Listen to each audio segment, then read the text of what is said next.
कोटि कोटि नमन। श्री विचार सागर दर्पण की चौथी तरंग में कल हमने किया था कि शंकावादी ने ये क्वेश्चन किया था कि भगवान घटाकाश और जलाकाश ये तो समझ में आ गए, उदाहरण देकर गुरुदेव ने समझाया था मटके को आगे रखकर, किंतु दोनों उदाहरण चेतन के किस भाग को समझाने के लिए दिए हैं वो मेरी समझ में नहीं आया। मेरे को नहीं पता चल रहा कि वो क्या दर्शा रही हैं। एक को हमने घटाकाश लिया था, एक जलाकाश लिया था, भी वो अपने शरीर के ऊपर उसको कैसे तोड़े, वो कैसे उसको देखें। तो गुरुदेव बता रहे हैं कि प्रिय वत्स, घटाकाश का उदाहरण कुटस्थ साक्षी को समझने के लिए है। अब घटाकाश किसको कहा? घड़े के अंदर के आकाश को। जब हमने एक मटका लिया था, अब मटका एक उपाधि में जब हमने एक मटका लिया तो मटके के अंदर हमने आकाश डाला कि वह स्वतः ही आ गया। जो घड़े के अंदर का आकाश है वो कुटस्थ है। अब यहाँ पे मटका ये शरीर है। अब इसके जैसे मटके के अंदर हमने आकाश डाला नहीं और हमने निकाला, जब उपाधि टूटी तो वही आकाश, महाआकाश पहले से ही था। अब ऐसे ये शरीर रूपी मटका, मटके के अंदर जो आकाश है वो है साक्षी, वो है कुटस्थ। तो इसलिए कहा कि घटाकाश मतलब घड़े के अंदर का आकाश कुटस्थ के लिए है, और जलाकाश का उदाहरण जीव को समझाने के लिए दिया गया है। अब उसके अंदर, अब घड़ा है, अब पानी कहाँ रुकता है? कोई उपाधि होगी तभी तो पानी रुकेगा उसके अंदर। अब ये घट बना, श्री रूपी घट बना। अब इस घड़े के अंदर हमने जल लिया। अब जल क्या है? वो चित्त रूपी जल। अब उस जल पर उस आकाश का प्रतिबिंब पड़ा तो वो फिर क्या बन गया? जलाकाश। जलाकाश मतलब वो जीव, तभी ये जीव बना। एक घट है, घट का आकाश है, उस घट के अंदर जब हमने जल डाला तो आकाश का प्रतिबिंब कहाँ पड़ता है? जल पे। जल के बिना तो उसका प्रतिबिंब नहीं पड़ेगा। अब जैसे दर्पण के सामने हम आते हैं तभी हमारी परछाई पड़ती है ना दर्पण पर, नहीं तो नहीं पड़ती। दर्पण के आगे तो हम गए ना, दर्पण हमारे आगे थोड़ी आता है। वो तो वहीं का वहीं खड़ा है अपनी जगह पे, वो ना कहीं आया ना गया। अब वो आकाश तो वहीं का वहीं खड़ा हुआ है अपनी जगह पे, ना आया ना कहाँ गया। तो उसके सामने क्या आया? वो जल, तो उसका प्रतिबिंब पड़ गया। अब जैसा जल होगा प्रतिबिंब भी वैसा पड़ेगा। जल साफ है, शुद्ध है तो साफ हो, उसमें शक्ल दिख जाएगी। मट मैल है तो वैसा। अब साफ का मतलब गुण, जैसे गुण का अंतःकरण होगा उस पर प्रतिबिंब भी वैसा ही पड़ेगा। तो जलाकाश क्या है? वो सूक्ष्म शरीर, उसको कहा जलाकाश, उसको कहा जीव। अब जलाकाश का उदाहरण जीव को समझाने के लिए दिया है। मान लो यह शरीर एक प्रकार का घड़ा है, उसमें व्यष्टि अविद्या का परिणाम बुद्धि रूप, जिसको हमने चित्त कहा या अंतःकरण, वही चित्त रूपी जल भरा है। वो बुद्धि रूपी जल से भरे हुए इस स्थूल शरीर रूपी घड़े में घटाकाश रूपी कूटस्थ साक्षी चेतन और जलाकाश रूपी जीव, ये दोनों मौजूद हैं। देखो अपना उदाहरण खुद देखो। मटका लिया, उस मटके के अंदर क्या है? आपका ये शरीर रूपी मटका आपके पास है। अब आप देखो क्या है इसमें, दो क्या है? तभी गुरुदेव हमें बोलते हैं तेरे को दो दिखते हैं, तेरे को दो दिखते हैं। अब वही गुरुदेव दिखा रहे हैं, घड़े के अंदर एक तो जल है और एक आकाश है। जल कहाँ रुक सकता है? जहाँ पे आकाश होगा, खाली जगह होगी, क्योंकि आकाश ने ही अवकाश दिया हुआ है उस जल को। तो इस घड़े के अंदर ये दो हो गए। अब कूटस्थ साक्षी चेतन, अब उसको खोल रहे हैं गुरुदेव, जो शुद्ध चेतन बुद्धि रूपी जल से भरे हुए स्थूल शरीर रूपी घड़े का और स्थूल शरीर, इन दोनों का मतलब सूक्ष्म शरीर और स्थूल शरीर, इन दोनों का अधिष्ठान कौन है? जैसे पंखे का अधिष्ठान कौन है? वो कील है तो ये पंखा है। वो कील, वो कूटस्थ, वो साक्षी, वो अधिष्ठान है स्थूल शरीर का भी और सूक्ष्म शरीर का भी। नहीं तो अगर वो नहीं है, अलग अलग है, त्रिपुटी टूट जाती है, ये बिखर जाता है जल, तो हम स्थूल शरीर को भूत कहते हैं और सूक्ष्म शरीर को प्रेत कहते हैं।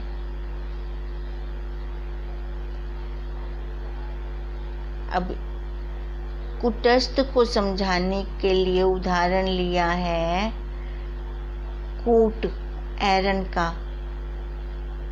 उस कूट के ऊपर, जैसे लोहार के पास एक कूट होता है, उसके ऊपर वो लोहे को कूटता है और जेवर बनाता है। अब कूटा किसके ऊपर? वो उसके पास जो पदार्थ है। अब आधार वो आयरन है, तभी वो आयरन स्वयं नहीं बदलता।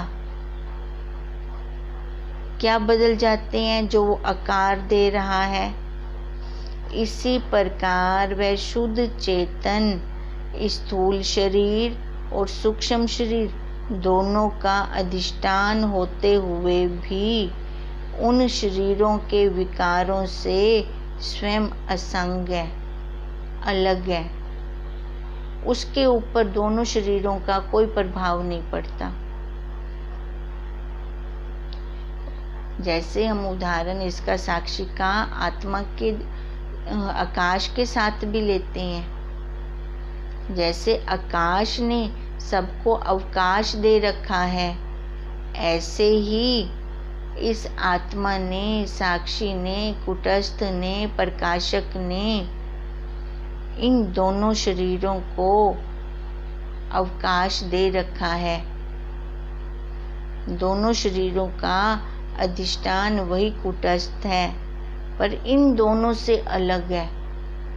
वो अपना स्वभाव कभी भी नहीं भूला। उसका क्या स्वभाव है? सत्य, चित्त, आनंद रूप है। इसलिए अधिष्ठान रूप शुद्ध चेतन को कूटस्थ कहा गया। अब जीव कैसे बना? एक तो वो कूटस्थ अधिष्ठान मतलब साक्षी चेतन, दूसरा वो चित्त रूपी जल, और तीसरा उस जल पे पड़ा हुआ प्रतिबिंब। इन तीन को मिलाकर इसको जीव कहा। हमने कहा ना जीव तीन से बना हुआ है। अब कैसे तीन से बना? एक तो घट, घट के अंदर जल, जल पे पड़ा उस साक्षी का प्रतिबिंब।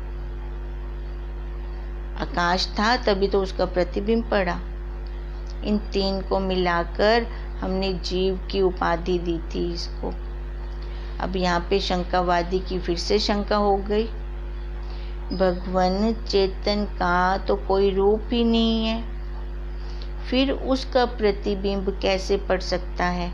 हम ये पहले भी करके आए हैं। तो गुरुदेव कहते हैं, हे शिष्य, यह बात तो मैंने तुम्हें आकाश का उदाहरण देकर पहले ही समझा दी थी। अब आकाश का उदाहरण क्या लिया था? आकाश का क्या स्वभाव है?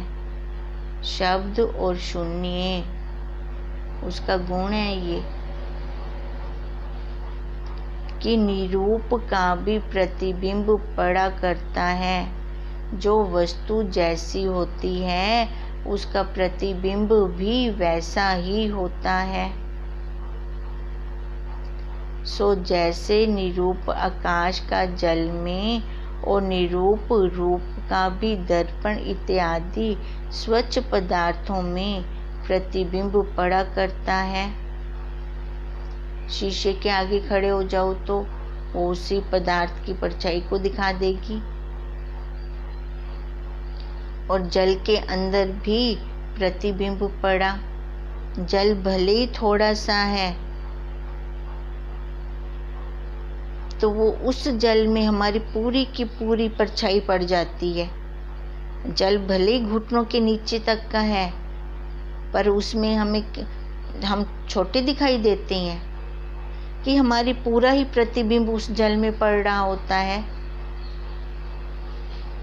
हम 5 फुट या 6 फुट या 5, 2 या 3 जितने के भी हैं, जल उतना नहीं है, कम है उससे। 2 या 3 फुट है जल की ऊंचाई, पर वो हमें हमारा शरीर उतना नहीं दिखाता, पूरा का पूरा प्रतिबिंब पड़ रहा होता है हम उसके जल के अंदर।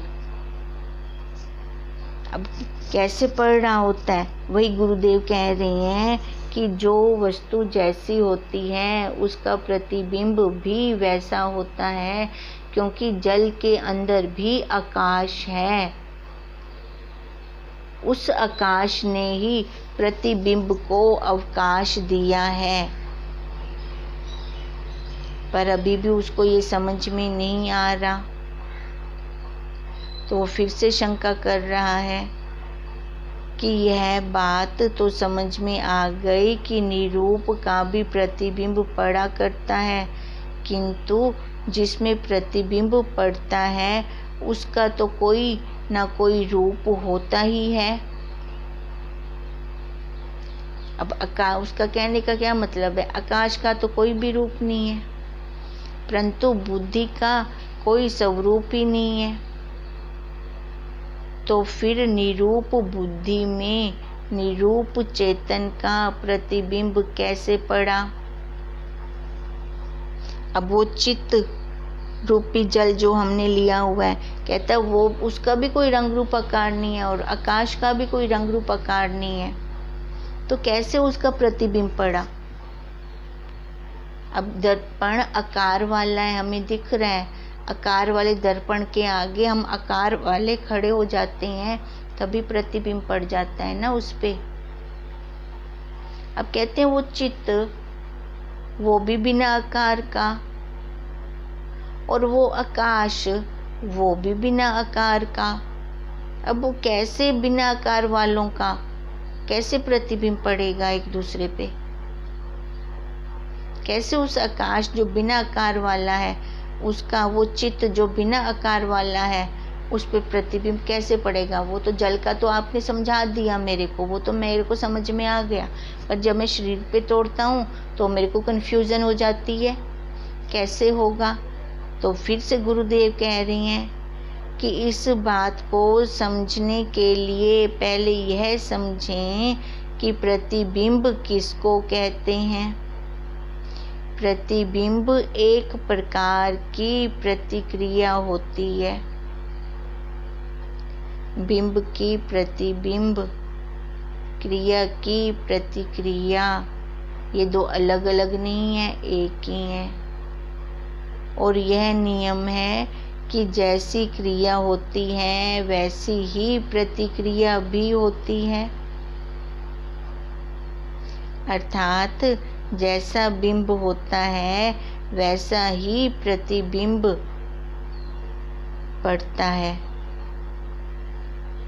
अब उसके लिए उदाहरण लिया था, जैसे नए मकान में उसके अंदर कुछ भी नहीं है, जब कोई ध्वनि अर्थात आवाज़ करते हैं, खाली कमरा है, कुछ नहीं है, तो देखो आवाज़ गूंजती है वहाँ पर, उसकी प्रतिध्वनि आया करती है, मतलब आवाज़ गूंजती है, पलटकर वापस वैसे की वैसे आवाज़ आती है। वो कुएं वाला भी उदाहरण लिया था हमने, कुएं के अंदर मुख करके बोलो, वापस वैसे सुनाई देता है। वादियों में जाकर बोले, जहाँ ऊंचे ऊंचे पहाड़ हैं और बीच में थोड़ी ऐसी स्पेस है, अब वहाँ पे रुक जाएं बीच में और वहाँ पे हम आवाज़ लगाएं तो वही आवाज़ वापस पलट के वैसे आती है। सभी का ये अनुभव है। अब वही गुरुदेव कह रहे हैं कि उसकी प्रतिध्वनि, अब नए मकान में जब हम कोई ध्वनि अर्थात आवाज़ करते हैं तो उसकी प्रतिध्वनि आया करती है, वापस वैसे की वैसे आवाज़ लौटकर हमें सुनाई देती है। वह प्रतिध्वनि एक प्रकार का शब्द का प्रतिबिंब है। अब जो हमने शब्द बोला उसका कोई रूप था, रंग रूप आकार था? नहीं था। तो अब जो प्रतिध्वनि आई, मतलब उसका प्रतिबिंब जो आया, क्रिया की जो प्रतिक्रिया हुई, उसका भी कोई रंग रूप आकार तो उसका भी ना हुआ। तभी गुरुदेव ने कहा कि जो वस्तु जैसी होती है उसका प्रतिबिंब भी वैसा ही होता है। अब कहते हैं क्योंकि प्रतिध्वनि आकाश का गुण माना गया है, शब्द आकाश का गुण है। अब जैसे निरूप शब्द का निरूप आकाश में प्रतिबिंब पड़ा, अब शब्द का कोई रंग रूप आकार नहीं है, आकाश का भी कोई रंग रूप आकार नहीं है। उसी प्रकार निरूप चेतन का निरूप बुद्धि में प्रतिबिंब पड़ा। अब वो चेतन कैसा है? वो भी बिना आकार वाला है। और ये चित्त, ये कैसा है? ये भी बिना आकार वाला है, बिना रंग रूप वाला है। अब जो पदार्थ जैसा है उसका प्रतिबिंब भी वैसा पड़ा। वो कैसा है? सत्य है, चित्त है, आनंद है, अनंत है, व्यापक है। अभी हम पहले पीछे खोल के करके आए हैं, अब हम दोबारा यहाँ पे नहीं खोलते। अब क्योंकि फिर ये जीव वैसा का वैसा ही तो चाह रहा है ना, सारा कुछ मेरे साथ सारे सत रहें, सत का व्यवहार करें। वो ज्ञान स्वरूप चित्त मतलब ज्ञान स्वरूप है, वो जानने की इच्छा जिज्ञासा उसकी तभी बनी रहती है। आनंद लेना चाहता है हर वस्तु से, हर इसको सुख दें सुख दें। अनंत है, परिचिंता में नहीं बंधता, ये व्यापक है, और चाहिए, तभी इसके ये गुण आ रहे हैं बाहर। भले अज्ञानता में ले रहा है पर उसका एक्स तो पड़ रहा है ना इसके ऊपर। मैंने तुझे घटाकाश और जलाकाश के उदाहरण देकर कूटस्थ साक्षी और जीव के स्वरूप समझाए। अब ईश्वर के स्वरूप को समझाने के लिए मैं तुझे पहले मेघाकाश का उदाहरण समझाता हूँ। अब देखो, अब ईश्वर का कल हमने ये किया था कि ईश्वर, अब जैसे जीव तीन को बना के बना, ऐसे ही ईश्वर भी तीन को मिलाकर बना। कल हम यही कर रहे थे। अब वही गुरुदेव कह रही हैं, अब तीन कौन कौन से थे? अब जैसे जीव के लिए 3 क्या लिए थे, एक मटका, मटके में वो चित्त रूपी जल और उस जल पे आया हुआ उस आकाश का प्रतिबिंब, तभी ये जीव बना। अब जीव को समझाने के लिए मटका उदाहरण लिया था, अब ईश्वर को समझने के लिए मेघ का उदाहरण ले रही हैं। देखो उपाधियों में फर्क है, आकाश में कोई फर्क नहीं आया, एक जगह मटका हो गया और एक जगह मेघ हो गया, बादल हो गया। अब गुरुदेव कहते हैं कि जैसे वो आकाश दोनों में एक जैसा है, आकाश का क्या गुण है, शून्य है, और शब्द शून्य मतलब वो पोलम पोल, ये सारी सृष्टि उस शून्य के अंदर है। उपाधि में फर्क आने के कारण एक को हमने घटाकाश कह दिया और एक को हमने मेघाकाश कह दिया। फर्क आया तो केवल उपाधि में आया, आकाश में कोई फर्क नहीं आया। एक समय ऐसा आएगा फिर से दिखेगा, है ना, ये जो हमें फिर से दिखेगा मतलब कि ये उपाधियां हट जाएंगी, हमारी उपाधियां हट गई, माँ वाली, बहन वाली, पत्नी वाली, नानी, दादी, चाची, जितनी उपाधियों का ये शरीर रूपी कपड़ा ओढ़ कर बैठे हैं, ये कपड़ा हट जाएगा, फिर लगेगा कि मैं कौन हूँ, मैं कहाँ से आया हूँ, मैं कौन हूँ, ये ईश्वर कौन है, परमात्मा कहाँ पर है। फिर उसके ये रहस्य खुलने लगेंगे। ये ज्ञान बड़ा गूढ़ है, रहस्य वाला है।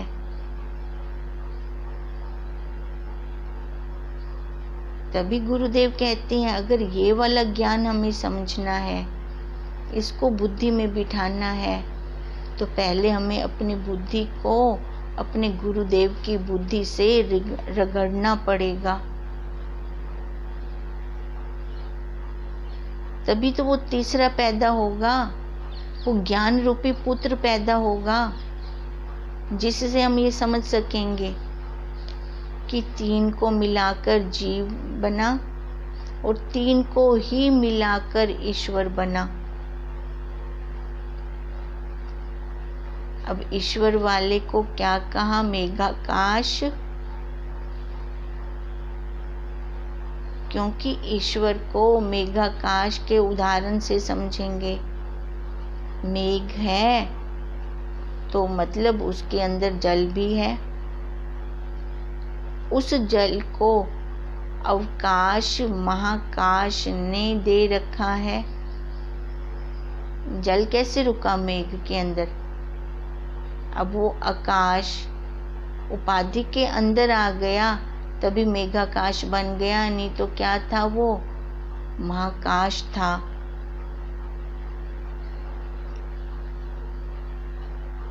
अब जो उसके अंदर का आकाश है का प्रतिबिंब कहाँ पड़ेगा, जो उसके अंदर बादल के अंदर जल है तभी तो प्रतिबिंब है। अब जो वो प्रतिबिंब पड़ा उसको कहा ईश्वर, उस प्रतिबिंब को ईश्वर कहा, जिसको मेघाकाश कहा। जितना उन बादलों का दायरा था उस दायरे के अंदर जल पर उस महाकाश का जो प्रतिबिंब पड़ा उसको ईश्वर कहा। मतलब क्या है, दायरे वाले प्रतिबिंब को ईश्वर कहा। अब लिमिट आ गई ईश्वर की भी, ध्यान दें हम, बादल की भी तो लिमिट है। माने ईश्वर उपाधि में भी लिमिट है, दायरा है। उसको ईश्वर क्यों कहा? क्योंकि ईश्वर भी परिच्छिन्न है और बादल भी परिच्छिन्न है। बादल भी परिच्छिन्न है तो मतलब कि बादलों का भी और छोर है। यहाँ से बादल शुरू हो रहे हैं। देखें, जब बादल होते हैं आकाश में, एक बादल के पीछे और बादल और बादल और बादल, तो हम क्या कहते हैं? आज तो आकाश में बादल ही बादल है, मतलब बहुत सारे बादल हैं। मतलब एक बादल का और छोर हमने देख लिया, ये एक बादल, ये और बादल, ये और बादल। मतलब अब जब उनका और छोर है तो इसका मतलब वो परिच्छिन्न है, एक स्थान से शुरू और एक स्थान पर ख़त्म भी है। लेकिन परमात्मा का और छोर नहीं है। लेकिन ईश्वर की सीमा है और जीव की भी सीमा है। इसलिए कहते हैं कि जीव ईश्वर का अंश है। ध्यान दें, परमात्मा का अंश नहीं बोला कभी भी। किसका बोला? ईश्वर का।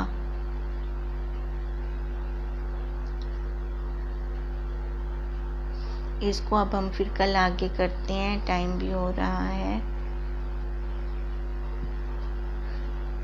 अब जैसे हमें गुरुदेव समझा रहे हैं, जीव को समझने के लिए उपाधि में छोटा हो गया ना, तो उसको समझने के लिए वो छोटा उदाहरण मटके को आगे रखा था। और ईश्वर उपाधि में बड़ा हो गया तो उसके लिए बड़ा उदाहरण मेघ को हमने सामने रखा। जीव भी तीन का बना है, ईश्वर भी तीन का बना है। अब यही गुरुदेव हमें खोलकर बता रहे हैं। ओम तम नमामि हरिं परम, ओम तम नमामि हरिं परम, ओम तम नमामि हरिं परम।